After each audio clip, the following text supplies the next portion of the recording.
पहली गाथा। मन सभी प्रवृत्तियों का पुरोगामी है, मन उनका प्रधान है, वे मनोमय है। यदि कोई दोषयुक्त मन से बोलता है या कर्म करता है तो दुख उसका अनुसरण वैसे ही करता है जैसे गाड़ी का चक्का खींचने वाले बैलों के पैर का। छोटा सूत्र पर बड़ा दूरगामी। ध्यान रखना, बुद्ध किसी शास्त्र को नहीं दोहरा रहे हैं, बुद्ध से शास्त्र पैदा हो रहा है। मन सभी प्रवृत्तियों का पुरोगामी है। कोई भी वृत्ति उठती है, राह पर तुम खड़े हो, एक सुंदर कार निकली, क्या हुआ तुम्हारे मन में? एक छाप पड़ी, एक काली कार निकली, एक प्रतिबिंब गूंजा। कार के निकलने से वासना पैदा नहीं होती। अगर तुम देखते रहो और तुम्हारा देखना ऐसा ही तटस्थ हो जैसे कैमरे की आंख होती, कैमरे के सामने से भी कार निकल जाए, वो फोटो भी उतार देगा, तो भी कार खरीदने नहीं जाएगा और न सोचेगा कि कार खरीदनी है।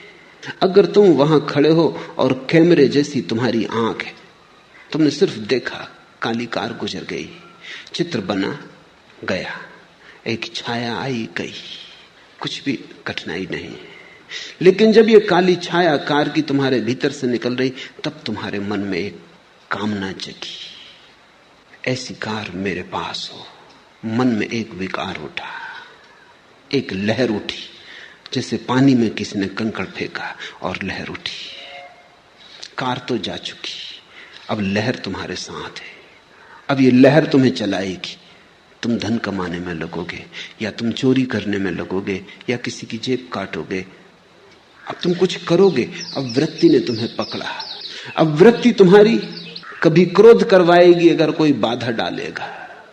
अगर कोई मार में आएगा तो तुम हिंसा करने को उतारू हो जाओगे, मरने मारने को उतारू हो जाओगे। अगर कोई सहारा देगा तो तुम मित्र हो जाओगे, कोई बाधा देगा तो शत्रु हो जाओगे। अब तुम्हारी रातें इसी सपने से भर जाएंगी। बस ये कार तुम्हारे आसपास घूमने लगेगी। जब तक ये ना हो जाए तुम्हें चैन ना मिलेगा। और मजा ये है कि वर्षों की मेहनत के बाद जिस दिन ये तुम्हारी हो जाएगी, तुम अचानक पाओगे कार तो अपनी हो गई, लेकिन अब इन वर्षों की बेचैनी का अभ्यास हो गया। अब बेचैनी नहीं छोड़ती। कार तो अपनी हो गई लेकिन बेचैनी नहीं जाती, क्योंकि बेचैनी का अभ्यास हो गया। अब तुम इस बेचैनी के लिए नया कोई यात्रा पथ खोजोगे। बड़ा मकान बनाना है, हीरे ज़वारात खरीदने हैं। अब तुम कुछ और करोगे, क्योंकि अब बेचैनी तुम्हारी आदत हो गई। और अब इस बेचैनी का तुम क्या करोगे? इस सालों तक बेचैनी को संभाला, कार तो मिल गई, लेकिन अब कार का मिलना न मिलना बराबर है। अब ये बेचैनी पकड़ गई। इसलिए तो धनी बहुत लोग हो जाते हैं और धनी नहीं हो पाते, क्योंकि जब वे धनी होते हैं तब तक बेचैनी अभ्यास का हो गया उसका। जब तक धनी हुए तब तक चैन से ना रह सके। सोचा कि जब धनी हो जाएंगे तब चैन से रह लेंगे, लेकिन चैन कोई इतनी आसान बात है? अगर बेचैनी का अभ्यास घना हो गया तो धनी तो तुम हो जाओगे, बेचैनी कहां जाएगी? तब और धनी होने की दौड़ लगती और मन कहता और धनी हो जाएं फिर। लेकिन सारा जाल मन का है। बुद्ध ने अपनी एक एक वृत्ति को जांचा और पाया कि वृत्ति मन के सरोवर में उठी लहर है। वृत्ति का मतलब ही लहर होता है। वो मन का कब जाना है। अगर मन निष्कंप रह जाए तो कोई वृत्ति पैदा नहीं होती। अगर मन कब गया तो वृत्ति पैदा हो जाती। फिर कोई फर्क नहीं पड़ता कि किस चीज से कपता है। आज से 2500 साल पहले बुद्ध के समय में कार तो नहीं थी, तो कई नासमझ सोचते हैं कि तब बड़ी शांति थी, क्योंकि कार नहीं थी तो कार की तो चिंता पैदा ही नहीं हो सकती थी। हवाई जहाज नहीं था तो हवाई जहाज खरीदना इसकी चिंता तो पैदा नहीं हो सकती थी। लेकिन तुम गलती में हो, चिंताएं इतनी ही थी, क्योंकि किसी के पास शानदार बैलगाड़ी थी, बग्घी थी, वो चिंता पैदा करवाती थी। किसी के पास शानदार घोड़ा था, वो चिंता पैदा करवाता था। चिंता के लिए विषय से कोई फर्क नहीं पड़ता। तुम लहर सरोवर में उठाने के लिए एक कंकड़ फेंको या कोहिनूर हीरा फेंको, इससे कोई फर्क नहीं पड़ता। कोहिनूर हीरा भी वृत्ति उठाता है, साधारण कंकड़ भी उतनी ही वृत्ति उठाता, उतनी लहर उठाता है। पानी फिक्र नहीं करता कि तुमने कोहिनूर फेंका कि कंकड़ फेंका, कुछ फेंका, बस इतना काफी है। मन में कुछ भी फेंका और उपद्रव शुरू हुआ।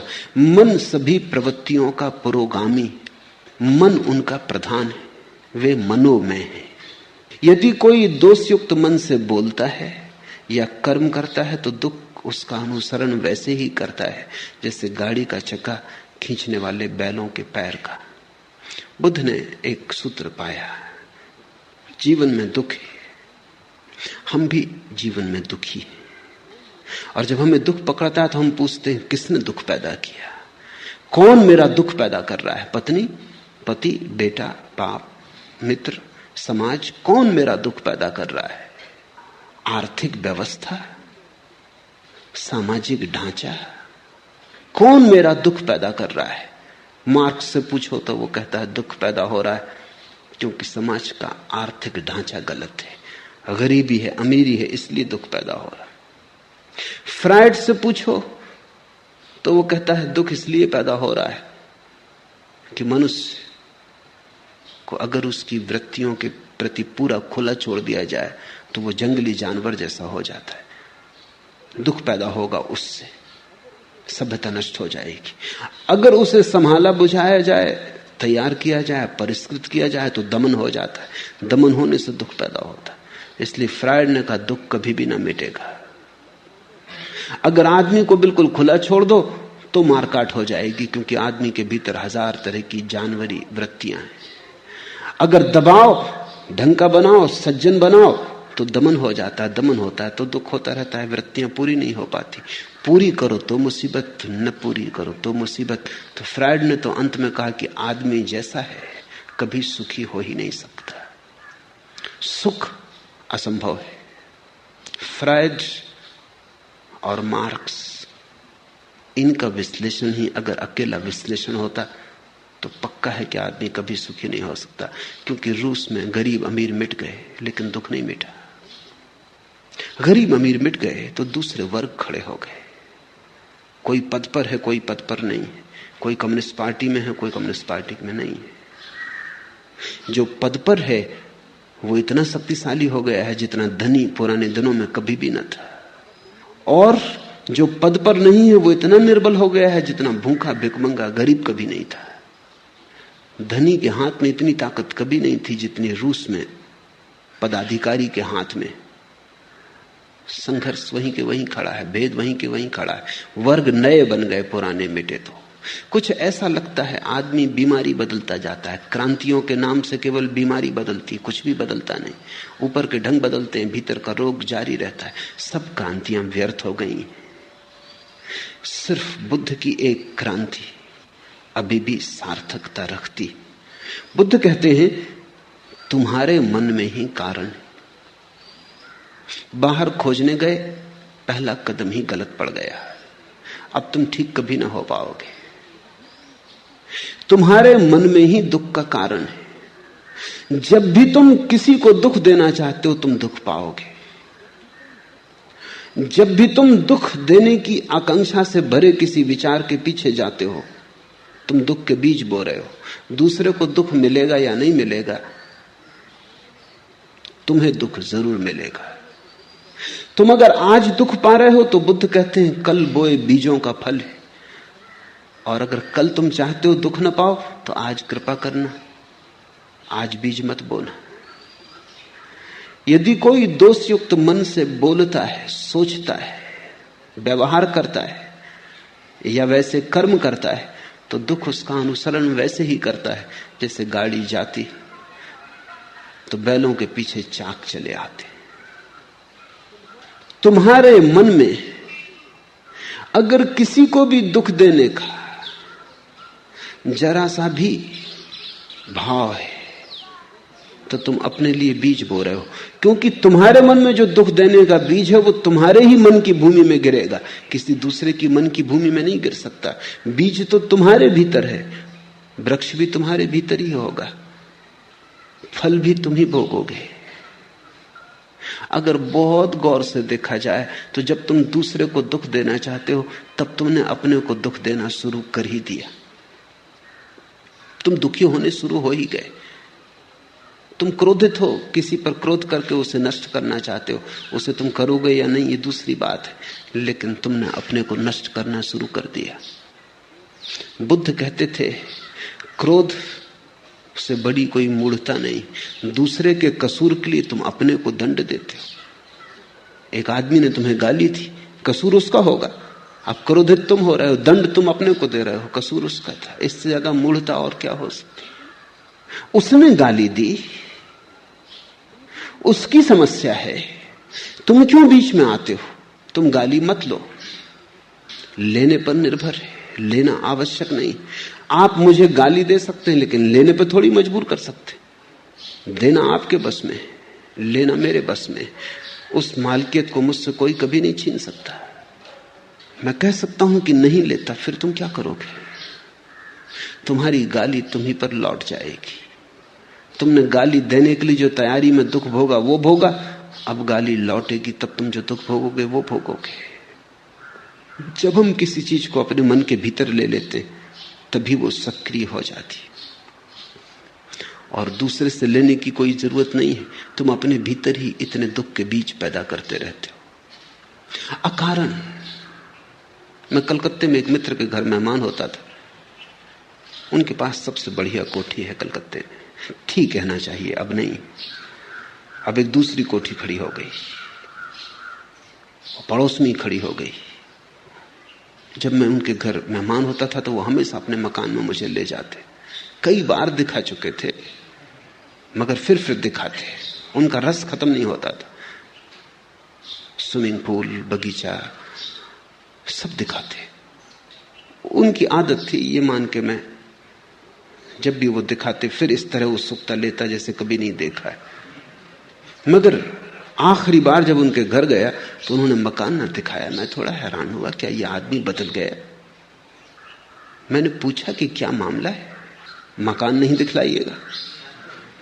कहने लगे क्या खाक दिखलाएं, क्या हुआ? देखते नहीं कि बगल में एक बड़ा मकान खड़ा हो गया। जब तक इससे बड़ी कोठी ना कर लूं तब तक अब चैन नहीं। अब क्या दिखाना है? इनका मकान वैसी का वैसा है, क्योंकि बगल का मकान इनके मकान में कुछ फर्क नहीं किया है। इनका मकान ठीक उतना ही सुंदर है जैसा था, लेकिन बगल में एक मकान खड़ा हो गया। बड़ी लकीर किसी ने खींच दी, इनकी लकीर छोटी हो गई बिना छुए। किसी ने छुआ नहीं, हाथ नहीं लगाया, मगर बगल में एक लकीर खड़ी हो गई। उनकी पत्नी ने मुझसे कहा कि कुछ समझाइए इनको, न सोते हैं न चैन, इनकी छाती पे बोझ हो गया वो बगल का मकान। बगल के मकान वाले को शायद पता भी ना हो कि कोई जला भुंजा जा रहा है, कि कोई मरा जा रहा है, मगर इस आदमी ने अपने भीतर एक बीज बो लिया। ये उस मकान से नहीं आया है, क्योंकि इसकी पत्नी को कोई तकलीफ नहीं, इसकी पत्नी भी वही है, इसे कोई तकलीफ नहीं है। मकान से नहीं आया है, इसके अपने भीतर के मन का रोग है। एक ईर्ष्या जगी, अहंकार को चोट लगी है।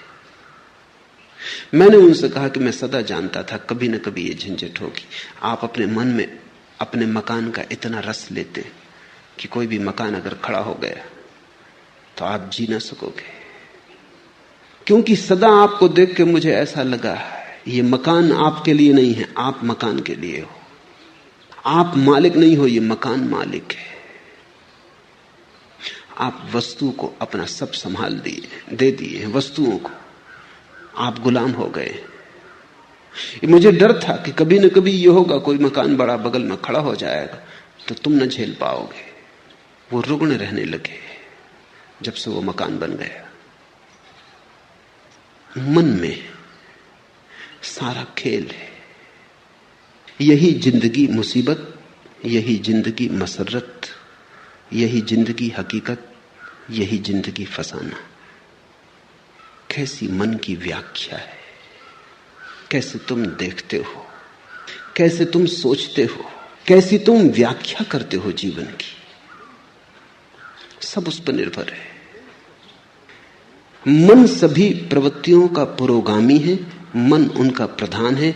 यदि कोई प्रसन्न मन से बोलता है या कर्म करता है तो सुख उसका अनुसरण करता है, वैसे ही जैसे कभी साथ ना छोड़ने वाली छाया। अगर तुम दुखी हो तो अपने को कारण जानना, अगर सुखी हो तो अपने को कारण जानना। अपने से बाहर कारण को मत ले जाना, वही धोखा है। इसको ही मैं धार्मिक क्रांति कहता हूं। जिस व्यक्ति ने अपने जीवन के सारे कारणों को अपने भीतर देख लिया, वो व्यक्ति धार्मिक हो गया। क्योंकि अब उसके हाथ में है बात। अब दुखी होना हो तो तुम जानते हो कौन से बीज बोने, सुखी होना हो तो जानते हो कौन से बीज बोने। अब कोई मजबूरी न रही। फिर अगर दुख में ही मजा लेना हो तो मजे से बीज बो, कोई बाधा नहीं डाल सकता है। लेकिन एक बात फिर तुम न कर सकोगे कि दुख के तो बीज बो और रोना भी रो कि मैं दुखी क्यों। अपने ही हाथ से जहर पियो और फिर रो कि मैं मर क्यों रहा हूं। मरना हो मजे से जहर पियो, जीना हो मत पियो। तुम्हारे हाथ है, तुम्हारी प्याली है, तुम्हारा जहर है, और तुम्ही को जीना या मरना है। उसने मुझे डांटा, मुझे मारा, मुझे जीत लिया, मेरा लूट लिया। जो ऐसी गांठें मन में बनाए रखते हैं, उनका वैर शांत नहीं होता। उसने दूसरे पर जिनका सारा जोर है, उसने मुझे डांटा, उसने मुझे मारा, उसने मुझे जीत लिया, मेरा लूट लिया। जो दूसरे पर नजर रखते हैं। बुद्ध का एक शिष्य हुआ, पूर्ण काश्यप। वो निश्चित ही पूर्ण हो गया था, इसलिए उसे बुद्ध पूर्ण कहते हैं। फिर एक दिन बुद्ध ने उससे कहा कि पूर्ण, अब तू पूर्ण सच में ही हो गया। अब मेरे साथ साथ डोलने की कोई जरूरत ना रही। अब तू जा, अब तू गांव गांव नगर नगर घूम और डोल, मेरी खबर ले जा। मेरे पास तूने जो पाया है उसे लुटा। पूर्ण ने कहा, भगवान किस दिशा में जाऊं? आप इशारा कर दें। बुद्ध ने कहा, तू खुद ही चुन ले। अब तू खुद ही समर्थ है, अब मेरे इशारे की भी कोई जरूरत ना रही। तो पूर्ण ने कहा कि जाऊंगा। सूखा नाम का एक इलाका था बिहार में, वहां जाऊंगा। बुद्ध ने कहा, तू खतरा मोल ले रहा है। वो जगह भली नहीं, लोग सज्जन नहीं, लोग बड़े दुष्ट हैं, और लोग सताने में रस लेते हैं। लोग तुझे परेशान करेंगे। इन पीत वस्त्रों में उन्होंने भिक्षु कभी देखा नहीं, वो बड़े जंगली हैं, तू वहां मत जा। पर पूर्ण ने कहा, इसलिए तो उनको मेरी जरूरत है, किसी को तो जाना ही होगा। कब तक वे जंगली रहें? कब तक उनको पशुओं की तरह रहने दिया जाए? मुझे जाना होगा, आज्ञा दे। बुद्ध ने कहा, जा, मेरे 2-3 सवालों के जवाब दे दे। पहला, अगर वे तुझे गालियां दे, अपमान करें तो तुझे क्या होगा? तो पूर्ण ने कहा, ये भी आप मुझसे पूछते हैं क्या होगा? आप भली भांति जानते कि मैं प्रसन्न होऊंगा, क्योंकि मेरे मन में यह भाव उठेगा, कितने भले लोग हैं, सिर्फ गालियां देते, मारते नहीं। मार भी सकते थे। बुद्ध ने कहा, ठीक, मगर अगर मारने ही लगे तो तेरे मन में क्या होगा?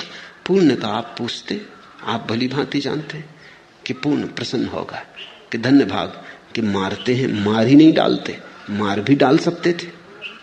बुद्ध ने कहा, आखिरी सवाल पूर्ण, अगर मार ही डालें तो मरते वक्त तेरे मन में क्या होगा? पूर्ण ने कहा, आप और पूछते, आपको भली भांति मालूम है कि जब मैं मर रहा हूंगा तो मेरे मन में होगा, धन्य भाग, उस जीवन से छुटकारा दिला दिया जिसमें कोई भूल चूक हो सकती थी। बुद्ध ने कहा, अब तू जा, अब तुझे जहां जाना है तू जा।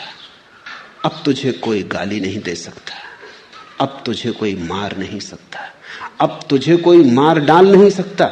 ऐसा नहीं कि वो तुझे गाली ना देंगे, गाली तो वो देंगे, लेकिन तुझे अपनी कोई गाली नहीं दे सकता। ऐसा नहीं कि वो तुझे मारेंगे नहीं, मारेंगे, लेकिन तुझे अब कोई मार नहीं सकता। और कौन जाने, कोई तुझे मार भी डाले, लेकिन अब तू अमृत है, अब तेरी मृत्यु संभव नहीं। सारा खेल मन का है। कैसे हम देखते, उसने मुझे डांटा, उसने मुझे मारा, मुझे जीत लिया, मेरा लूट लिया। जो ऐसी गांठें मन में नहीं बनाए रखते हैं, उनका वैर शांत हो जाता है। और वैर नरक है, कहीं और कोई नरक नहीं। शत्रुता में जीना नरक है। तुम जितनी शत्रुता अपने चारों तरफ बनाते हो उतना तुम्हारा नरक बड़ा हो जाता है। तुम जितनी मित्रता अपने चारों तरफ बनाते हो उतना स्वर्ग खड़ा हो जाता है। स्वर्ग मित्रों के बीच जीने का नाम है, नरक शत्रुओं के बीच जीने का नाम है। और सब तुम पे निर्भर है। नरक कोई भौगोलिक जगह नहीं है और न कोई स्वर्ग कोई भौगोलिक जगह है। नक्शों में मत पड़ना। मनोदशाएं, स्टेट्स ऑफ माइंड। जब तुम सारे जगत को मित्र की तरह देखते हो, ऐसा नहीं कि सारा जगत मित्र हो जाएगा, इस भूल में मत पड़ना। लेकिन तुम जब सारे जगत को मित्र की भांति देखते हो, तुम्हारे लिए जगत मित्र हो गया, तुम्हारे शत्रु समाप्त हो गए। और अगर कोई तुम्हारी शत्रुता करेगा तो वो शत्रुता उसके मन में होगी, वो उसकी पीड़ा पाएगा, लेकिन तुम्हें कोई पीड़ा नहीं दे सकता। इस संसार में वैर से वैर कभी शांत नहीं होता, अवैर से ही वैर शांत होता है। यही सनातन धर्म है, यही नियम है। नहीं वैरेन वैरानी समंतीद कुदाचनम, अवैरेन चा समंती एस धम्मो सनंतनो। यही सनातन धर्म है। शत्रुता से शत्रुता समाप्त नहीं होती, क्रोध से क्रोध समाप्त नहीं होता, वैर से वैर नहीं मिटता। और जितना वैर बढ़ता जाता है उतना तुम अपने चारों तरफ अपने हाथों नरक निर्मित करते चले जाते हो। ये जगत तुम्हारी कृति है। तुम चारों तरफ अपना परिवेश बनाते हो। ये बात तुम्हें दिखाई पड़ जाए, ये इशारा तुम्हें समझ आ जाए तो तुम्हें फिर कोई दुख नहीं दे सकता। तुम्हारा स्वभाव तब सुख हो जाएगा। फैलाओ मैत्री। महावीर ने कहा है, मित्ति में सब भूएसु वैरम मज्ज न के नहीं। मेरी मित्रता सबसे है, सारे विश्व से, सब भूतों से, सब भूएसु, और वैर मेरा किसी से भी नहीं। महावीर के कानों में भी खीले ठोकने वाले मिल गए, पत्थर मारने वाले मिल गए, महावीर को गांव-गांव से खदेड़कर बाहर निकालने वाले मिल गए, लेकिन महावीर यही कहते रहे, वैरम मच न के नहीं, मेरी किसी से कोई शत्रुता नहीं। उनकी होगी, उनका हिसाब वो जाने। अभी कुछ दिन पहले मैं एक कहानी कह रहा था कि दो मनोवैज्ञानिक एक ही मकान में उनका दफ्तर था।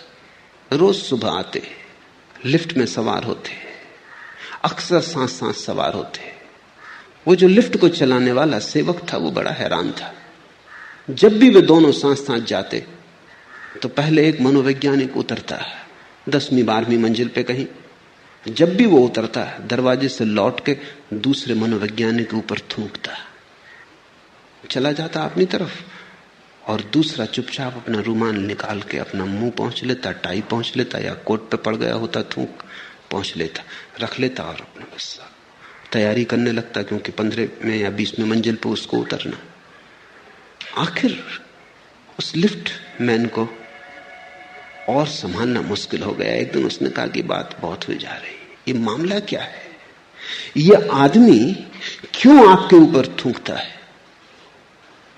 तो उस मनोवैज्ञानिक ने कहा, ये उसकी समस्या है, उसी से पूछो, मेरा इसमें कोई हाथ ही नहीं, ये समस्या उसकी है, उसी से पूछो। बेचारा जरूर कोई ना कोई पागलपन उससे सवार है, मेरा तो कुछ भी नहीं बिगड़ता, पहुंच लेता हूं। उसकी सोचो, असली तकलीफ वही पा रहा है। थूकने के पहले तकलीफ पाता होगा, थूकते वक्त तकलीफ पाता है, पीछे तकलीफ पाता होगा, क्योंकि समस्या उसकी है, वही कुछ कर रहा है, हम तो केवल दर्शक हैं। अगर जीवन को ऐसे देखने की कला आ जाए तो फिर तुम्हें कोई दुख नहीं दे सकता। दूसरा देना भी चाहे तो ये उसकी समस्या है। और तुम इस भ्रांति में कभी मत पड़ना कि वैर से तुम दूसरों के वैर को मिटा दोगे, कभी कोई नहीं मिटा पाया। प्रेम से ही मिटता है वैर, करुणा से ही मिटता है क्रोध। इस संसार में वैर से वैर कभी शांत नहीं होते, अवैर से ही होते। यही सनातन नियम है, ये बुद्ध के धर्म की आधारशिला है। और थोड़ा सोचो भी, कि कौन तुम्हें सुख दे पाता है, कौन तुम्हें दुख दे पाता है, सब तुम्हारे मन का ही हिसाब है। अभी घड़ी भर पहले जो बात सुख देती थी, घड़ी भर बाद दुख देने लगती। अभी जो बात दुख दे रही, घड़ी भर बाद सुख दे सकती है। तुम्हारी व्याख्या, तुम कैसे उस बात को पकड़ते हो, क्या उस बात को रंग देते हो, क्या रूप देते हो। और अगर तुम्हें यह दिखाई पड़ जाए कि कोई दूसरा सुख नहीं दे सकता, तो दुख कैसे देगा? किसने तुम्हें कभी कोई सुख दिया, याद है कुछ? किसने तुम्हें कभी कोई आनंद दिया, याद है कुछ? और जब किसी ने कोई सुख नहीं दिया तो दुख कोई क्या देगा? मैं एक गीत कल पढ़ता था, बात मूल्यवान लगी। डरूं मैं किस लिए गुस्से से, प्यार में क्या था। मैं अब खिजा जो रोऊं, बहार में क्या था। डरूं मैं किस लिए गुस्से से, प्यार में क्या था। जब दूसरे के प्यार से कुछ न मिला, तब उसके गुस्से से क्या परेशान होना है। जब प्यार ही कुछ न दे सका, तो गुस्सा क्या छीन लेगा। मैं अब खिजा जो रोऊं, बहार में क्या था। और अब पतझड़ आ गई, सब वीरान हुआ जाता है। इसको रोऊं, लेकिन बहार में क्या था। जब बहार थी तब भी जब कुछ पास न था, जब बहार में भी कोई सुख न मिला, तो अब पतझड़ में दुख का क्या प्रयोजन है। लेकिन आदमी बड़ा अजीब है, जिनसे तुम्हें सुख नहीं मिला उनसे भी तुम दुख ले लेते हो। जिनके जीते जी तुम्हें कभी कोई शांति नहीं मिली, उनके मरने पर तुम रोते हो। मैं एक युगल को जानता हूं, जब तक पति जिंदा रहा, पति और पत्नी निरंतर कलह करते रहे। कभी कभी मेरे पास आते थे, लेकिन सुलझाव कोई आसान न था। सब उलझाव सुलझ जाएं, पति पत्नी के बड़े मुश्किल से सुलझते, क्योंकि सुलझाना ही नहीं चाहते। शायद वही उनकी जिंदगी है, वही व्यस्तता है, वही कुल भराव है। वो भी चला जाए तो फिर बड़ा खाली हो जाता है। कई बार तलाक देने की बात भी उठी, लेकिन उस पे भी राजी ना हो पाते थे। फिर पति शराब पीने लगा और शराब पीते पीते मरा। जवान ही था, अभी कोई 36 साल उम्र थी, ज्यादा नहीं थी। जब मर गया तो पत्नी मेरे पास आई, छाती पीट पीट कर रोने लगी। मैंने उससे कहा, अब तू रोना बंद कर, क्योंकि जिस आदमी के कारण तू कभी हंसी नहीं, उसके लिए रोना क्या। और मैं जानता हूं कि 1000 बार तेरे मन में यह सवाल उठता रहा होगा कि यह आदमी मरी जाए तो अच्छा। बोल, झूठ कहता हूं या सच? वो थोड़ी चौंकी। उसने कहा, आपको कैसे पता चला? पता चलने की क्या बात है? कितनी बार तूने नहीं सोचा है कि आदमी मरी जाए तो झंझट मिटे। अब मर गया, आकांक्षा पूरी हो गई, अब क्यों रोती है? जिससे तुझे सुख नहीं मिला, उससे दुखी होने का क्या प्रयोजन है। लेकिन यही बड़े मजे की बात है, सुख लेने में तो तुम बड़े कंजूस, दुख लेने में तुम बड़े कुशल। सुख तो तुम बामुश्किल स्वीकार करते हो, दुख तुम द्वार सजा के खड़े हो सदा, स्वागतम हाथ फैलाए खड़े हो सदा। तुम दुखी होना चाहते हो, दुखवादी हो, अन्यथा कोई कारण नहीं तुम्हारे दुखी होने का। जीवन को जो जानते हैं वो पहचान लेते हैं कि न तो दूसरे से सुख मिलता है, न दुख मिलता है। न तो किसी के जीवन से तुम्हें जीवन मिलता है, न किसी के मौत से तुम्हें मौत मिलती है। डरूं मैं किस लिए, गुस्से से, प्यार में क्या था। मैं अब खिजा जो रोऊं, बहार में क्या था। और जब तुम्हें दोनों बातें साफ दिखाई पड़ जाती, तब जैसे एक उद्घाटन हो जाता है भीतर, एक बिजली कौन जाती कि ये मैं ही हूं, अपनी ही शक्ल देखता हूं, दूसरे तो केवल दर्पण है। अपने ही प्रतिबिंब, अपनी ही प्रतिध्वनि, अपनी ही परछाई पकड़ता हूं, दूसरे तो केवल दर्पण है, घाटियां हैं। जिनमें अपनी ही आवाज गूंज के लौट आती।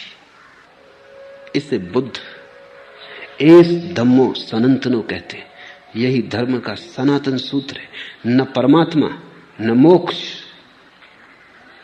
न वेद, न आत्मा, कोई भी धर्म के मूल आधार नहीं है। बुद्ध कहते एस धम्मो सनातनो। ये छोटा सा सूत्र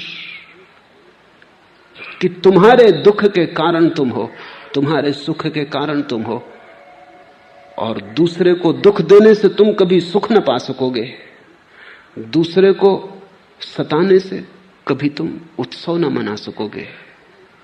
वैर से वैर शांत नहीं होता, अवैर से शांत हो जाता है। अवैर बरस जाए, वैर की अग्नि शांत हो जाती। फिर हो या न शांत, ये कोई सवाल नहीं है, तुम्हारे लिए समाप्त हो जाती है। जिस व्यक्ति को यह सूत्र समझ में आ गया उसके लिए नरक नहीं, वो यहीं इसी क्षण में प्रविष्ट जाता है। उसका स्वर्ग कल नहीं है, उसका स्वर्ग अभी है। हम इस संसार में नहीं रहेंगे।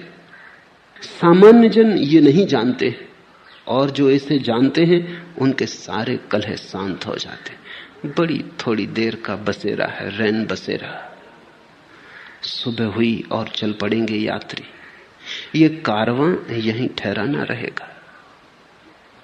ये तंबू हैं जिनको तुमने घर समझा है, ये अभी अभी लगाए हैं, अभी अभी उखाड़ने का वक्त आ जाएगा। और कितने कारवां तुमसे पहले निकल चुके, उनके पद भी नहीं रहे, खो गए हैं बिल्कुल। दूर उनके पैरों की, घुड़सवारों की उड़ती धूल भी दिखाई नहीं पड़ती। सिकंदर की फौजों की उड़ती धूल भी अब दिखाई नहीं पड़ती। यहां क्षण भर हम हैं। हम जैसे बहुत लोग पहले थे। वैज्ञानिक कहते हैं कि एक एक आदमी के नीचे कम से कम 10-10 आदमियों की लाश गड़ी। तुम जहां बैठे हो वहां 10 आदमी मर चुके। हर आदमी मरघट पे बैठा है, लाशों के ढेर पे बैठा है। कितनी देर तुम जिंदा है? थोड़ी देर जल्दी तुम भी 11वीं लाश बन जाओगे, 12वां आदमी तुम्हारे ऊपर बैठा होगा। कारवां की उड़ती धूल भी दिखाई नहीं पड़ती, कारवां खुद ही धूल हो गए। इस संसार में सदा नहीं रहेंगे, ऐसा जिसको समझ में आ गया उसी को इस संसार में रहने का ढंग आ गया। जिसको समझ में आ गया कि ओस की बूंद है, अब गिरी तब गिरी, भोर की तरैया है, अभी अब डूबी तब डूबी, क्षण भर का खेल है, फिर क्या चिंता है, फिर किसको दुख देना है, किसको पीड़ा देनी, किससे शत्रुता लेनी है। शत्रुता हम ले पाते हैं इसी आधार पर कि जैसे सदा रहना है। तुम थोड़ा सोचो, अगर इसी वक्त खबर आ जाए कि आज सांझ तुम्हारी मौत हो जाएगी, पक्की खबर आ जाए, क्या तुम नहीं अपने दुश्मनों से क्षमा मांग आओगे? क्या नहीं तुम उनसे जिनको मिटाने को तत्पर थे क्षमा याचना कर लोगे? क्या वैर समाप्त नहीं हो जाएगा? जाते आदमी का क्या, कौन सा वैर, किसकी शत्रुता, कैसी शत्रुता? जब विदा होने का क्षण आ जाएगा तुम सभी से क्षमा मांग लोगे, लेकिन पक्का नहीं कि वो क्षण कब आएगा। अभी आ सकता है, लेकिन एक बात पक्की है कि कभी ना कभी आएगा। ज्यादा देर नहीं है। जो कली खिल गई, अब फूल के कुम्हलाने में ज्यादा समय नहीं। सुबह हो गई, सूरज चढ़ आया। सांझ को कितनी देर है? प्रतिपल सांझ हुई जाती, सुबह के साथ ही सांझ हो गई। जिसको ऐसा दिखाई पड़ जाता है वो फिर इस जगत में वैर के बीज नहीं बोता, फिर वो कल्याण मित्र हो जाता है, फिर वो मैत्री बोता है, वो अपने स्वर्ग सल काटता है। हम इस संसार में नहीं रहेंगे, सामान्य जन ये नहीं जानते, ऐसे जीते हैं जैसे सदा यहां रहना है, उसी से सारी भूल हो जाती है। और जो इसे जानते हैं उनके सारे कलह शांत हो जाते हैं। क्षण भंगुर है जीवन, आंख झपी, क्षण भर का सपना है जीवन। इस पर बहुत भरोसा मत कर लेना। इस पे तुमने जितना ज्यादा भरोसा किया उतने ही भटक जाओगे। इसमें सो मत जाना, जागे रहना। नींद स्वाभाविक लगती है क्योंकि नींद सनातन की आदत हो गई है। जागना कठिन मालूम पड़ता है क्योंकि कभी जागे नहीं। लेकिन एक बार तुम जाग जाओगे तो ये जीवन तो क्षणभंगुर हो जाएगा, महाजीवन के द्वार खुलेंगे। एक बार तुम जाग के देख लोगे तो तुम हंसोगे, क्या सपने देखते थे, जबकि सत्य के खजाने उपलब्ध थे। लेकिन बुद्ध उन खजानों के संबंध में कुछ भी नहीं कहते। वो कहते हैं डर है। खजाने की बात भी तुम सुन लेते हो सपने में तो तुम उसका भी सपना बना लेते हो और नींद तुम अपनी गहरी कर लेते हो। इसलिए बुद्ध कहते हैं उस संबंध में कुछ भी ना कहेंगे। इसलिए बुद्ध निषेधात्मक है, निगेटिव है। उनका धर्म नकार का है। वो ब्रह्म की बात नहीं करते क्योंकि वो तो उसकी बात हो जाएगी जो खुली आंख से दिखाई पड़ता है। वो मोक्ष की बात नहीं करते क्योंकि तुमसे क्या मोक्ष की बात करनी, तुम इतनी गहरी नींद में पड़े हो। तुमने संसार की ऐसी शराब पी ली कि तुमसे क्या मोक्ष की बात करनी। शराब के नशे में तुम मोक्ष को सुनोगे भी तो भी कुछ और समझोगे, अनर्थ हो जाएगा। वो कहते हैं इतना ही समझो कि तुम नाली में पड़े हो, बेहोश पड़े हो, जागो। बुद्ध मेटाफिजिक्स, दर्शन शास्त्र की बात नहीं करते, वो सिर्फ तुम्हारी बीमारी की बात करते हैं और निदान उनका दुरुस्त 100% सही है। इस निदान पर सोचना। बुद्ध का धर्म भरोसे का धर्म नहीं, गहन सोच विचार, चिंतन मनन और उसी चिंतन मनन और सोच विचार से उठे हुए ध्यान का धर्म है। परमात्मा, आत्मा, मोक्ष, ये शब्द बुद्ध के लिए पराये हैं। बुद्ध तो तुम्हारे मन का खंड खंड करेंगे क्योंकि तुम्हारा मन ही एकमात्र सवाल है। जो उपनिषदों ने कहा है, वेदों ने कहा है, कुरान ने कहा है, बाइबल ने कहा है, लेकिन बुद्ध उसको कहते नहीं।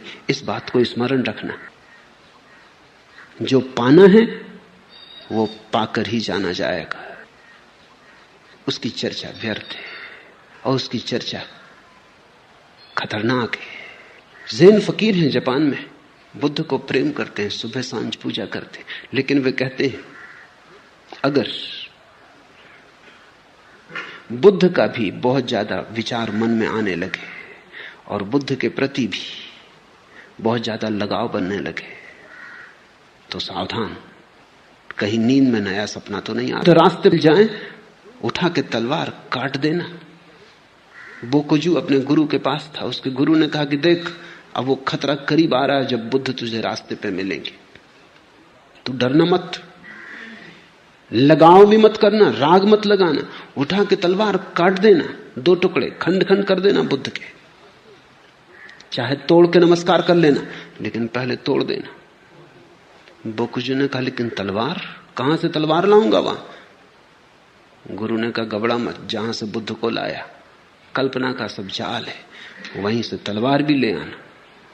उठा के एक तलवार काट ही देना, कहीं ऐसा ना हो कि बुद्ध का सपना आने लगे। बुद्ध ने सपने को कोई सहारा नहीं दिया।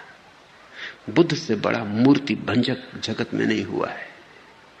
और बड़े विडंबना की बात है, बुद्ध से ज्यादा मूर्तियां किसी की नहीं है और उससे बड़ा मूर्ति भंजक कोई नहीं। उर्दू में शब्द है बुद्ध के लिए बुद्ध। बुद्ध जो है, जिसका मतलब अब मूर्ति होता है, बुद्ध का ही बिगड़ा हुआ रूप है। इतनी मूर्तियां बनी बुद्ध की कि बुद्ध शब्द बुद्ध होकर मूर्ति का ही पर्यायवाची हो गया। और इतना बड़ा मूर्ति भंजक कोई भी नहीं। बुद्ध की तलवार तुम्हें काटेगी, तुम्हें खंड खंड कि तुम ही बचो तुम्हारी शुद्धता में, तुम्हारे परिपूर्ण निर्दोषता में, तुम्हारे क्वारेपन में। वही बच्चा है जो काटा नहीं जा सकता, नैनम छिदन्ति शस्त्राणि, जिसे छेदा नहीं जा सकता, जिसे जलाया नहीं जा सकता। बुद्ध छेदेंगे और जलाएंगे ताकि जो छेदा जा सकता है वो छिद जाए, जो जलाया जा सकता है वो जल जाए, और फिर तुम बच जाओ तुम्हारी परिशुद्ध अवस्था में। वही वेदों का ब्रह्म है, महावीर का कैवल्य है, कपिल और कणाद का मोक्ष, बुद्ध का वही निर्वाण है। निर्वाण शब्द नकारात्मक है। निर्वाण का अर्थ होता है दिए को फूंक कर ज्योति का गई। बुद्ध कहते हैं ऐसा ही निर्वाण है। मैं चाहूंगा कि तुम फूंक मारो और अपने को बुझा दो, और फिर मत पूछो कि कहां गए। खो गई अनंत में, हो गई एक एक के साथ, मगर पूछो मत कहां गई। निराकार के साथ एक हो गई, मगर पूछो मत। कहने में बात बिगड़ जाएगी। चुप्पी और चुप्पी में समझ लो।